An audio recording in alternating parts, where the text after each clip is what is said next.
चलो देखो बेटा, आज मैं एक थ्योरम प्रूव करूंगा जो आपकी क्लास 10th की है।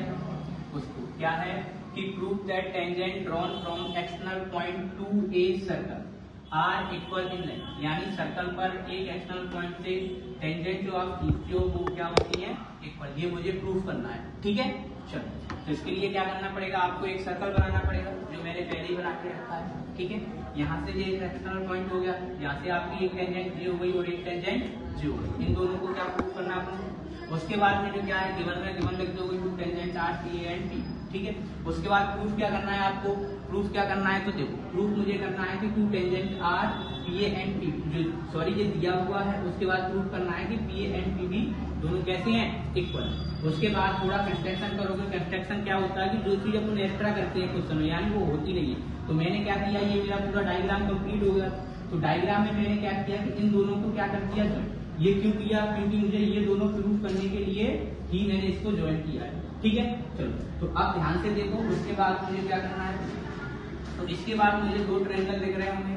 एक ट्रायंगल बेटा एक दे रखा है और एक ट्रायंगल क्या दिख रहा है, ठीक है। अब ये क्या होती है, ये मेरी सर्कल की रेडियस है, तो रेडियस है और ये क्या है, टेंजेंट। तो रेडियस टेंजेंट जब हम लिखते हैं सर्कल पर तो 90 डिग्री का एंगल बनाते हैं। क्या बनाते हैं बेटा, 90 डिग्री का एंगल, यानी radius perpendicular on the tangent line, ठीक है। ये हमेशा कैसी होती है, टेंजेंट लाइन यानी 90 डिग्री का एंगल बनाती है, ओके।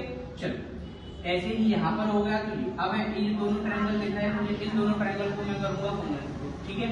तो देखो दोनों ट्रायंगल सिलेक्ट करोगे तो पी ओ पी एंड दूसरा कौन सा ले लेंगे बेटा अपन, पी ओ, ठीक है। तो सबसे पहले देखो इसमें ये दोनों में क्या दिख रहा है मुझे, कौन दिख रहा है। तो पी ओ इक्वल हो जाएगा बेटा, ये हमने कहां से आया था, जब हमने कंस्ट्रक्शन में किया था तो ये कंस्ट्रक्शन से आया, ठीक है। अब एक ही सर्कल में सारी रेडियस कैसी होती है, इक्वल। तो दूसरी चीज क्या हो जाएगी बेटा, वो भी इक्वल हो जाएगा, ठीक है, radius of the same circle, ठीक है। ये क्या है, रेडियस।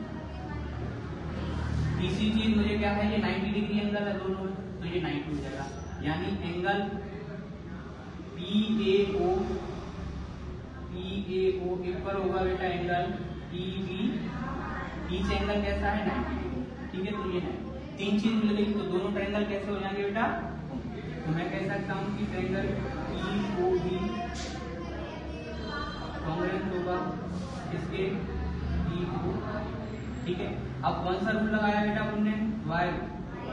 आपने क्लास 9th में पढ़े होंगे 5 रूल, ठीक है। कौन से पढ़े होंगे, side side side, side angle side, angle side angle, R H S पढ़ा होगा और एंगल एंगल साइड, ये आपने 5 पढ़े। एक बार था 3 एंगल, लेकिन ये आपका रिड्यूस हो गया, ठीक है। ये भी होता था पहले 6 थे, लेकिन अब रिड्यूस होने के बाद आपके कितने बचे हैं, 5। तो इसमें से कोई एक रूल लगेगा। तो इसको रूल देखने के लिए, पहचानने के लिए आपको क्या करना है, कोई एक ट्रायंगल ले लिया करो। मान लो मैंने ये ट्रायंगल ले लिया, ठीक है। तो सबसे पहले मैं क्या, ये साइड का मैंने यूज किया था, एक इसका किया था, और ये साइड साइड और एंगल। अब साइड साइड एंगल कोई रूल नहीं होता, फिर एंगल साइड साइड ये भी कोई रूल नहीं होता। तो क्या करोगे, ये वाला रूल आपको दिख रहा है, राइट एंगल हाइपोटेनियस और किसी एक साइड। तो ये मैंने 90 डिग्री, उसके बाद हाइपोटेनियस और चाहे ये साइड ले लो चाहे, तो ये मेरा किससे हो जाएगा बेटा, आर, ठीक है। जब ये दोनों हो गए तो सीपी सीडी से क्या होते हैं, corresponding part of congruent triangle are equal. तो मैं कह सकता हूँ कि जी और जे क्या हो जाएगा, यानी पी ए इक्वल हो जाएगा बेटा किसके, P Y rule CP CP जो हो गया, ओके, ठीक है। चलो